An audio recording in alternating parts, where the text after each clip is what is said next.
Chapter 1. The Discovery. I never expected to stumble upon something so strange and unsettling in my grandmother's attic. As I rummaged through dusty boxes and forgotten trinkets, I came across a stack of old VHS tapes. Curious, I dusted off the top tape and read the label, Alice the Fox Adventures, 1977. Intrigued, I decided to take the tapes downstairs and watch them on my old VCR. As the screen flickered to life, I was transported back in time to a world of colorful animation and whimsical characters. The show followed the adventures of a clever fox named Alice as she navigated through a mysterious forest filled with talking animals and magical creatures. But as I watched, I couldn't shake the feeling that something was off about the show. The animation was crude and unsettling, with exaggerated features and eerie backgrounds. And the characters themselves seemed to be hiding something, their smiles too wide and their eyes too bright. As the episodes progressed, I began to notice strange patterns and hidden messages within the show. Cryptic symbols flashed across the screen, and distorted voices whispered in the background. I felt a chill run down my spine as I realized that Alice the Fox Adventures was not just a harmless cartoon, but something much darker and more sinister. Chapter 2. The Haunting. I couldn't shake the feeling that the tapes were somehow connected to the strange occurrences happening in my grandmother's house.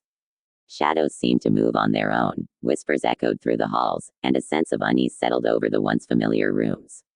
I decided to do some research on the show, but my efforts were met with dead ends. There was no record of Alice the Fox Adventures ever existing, no mention of the creators or the studio behind it. It was as if the show had been erased from history, leaving only the tapes as a haunting reminder of its existence. As I delved deeper into the mystery, I began to experience strange dreams and hallucinations. I saw Alice the Fox staring at me with her unnaturally wide eyes, her smile stretching impossibly wide. I heard the voices of the characters whispering in my ear, their words filled with malice and deceit.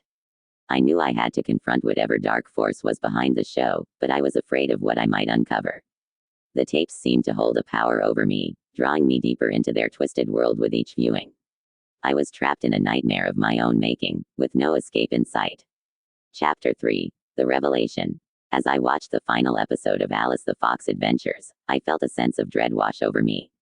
The screen flickered and distorted, the colors bleeding together in a chaotic swirl. And then, suddenly, the image cleared, revealing a dark figure standing in the center of the screen. It was Alice, but she was different now. Her fur was matted and dirty, her eyes hollow and empty. She spoke in a voice that sent shivers down my spine, a voice filled with pain and longing.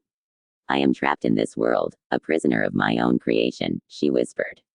You must help me, for only you can set me free. I was frozen in fear, unable to move or speak. The figure on the screen reached out a hand towards me, its fingers stretching impossibly long. And then, with a flash of light, the screen went black. I sat in stunned silence, the weight of what I had witnessed settling heavily on my shoulders. I knew now that Alice the Fox Adventures was not just a cartoon show, but a portal to a dark and twisted dimension. And I was the key to unlocking its secrets. As I gathered my courage and prepared to face whatever lay ahead, I knew that the true horror was only just beginning. The tapes had found me, and now I was bound to their dark and twisted fate.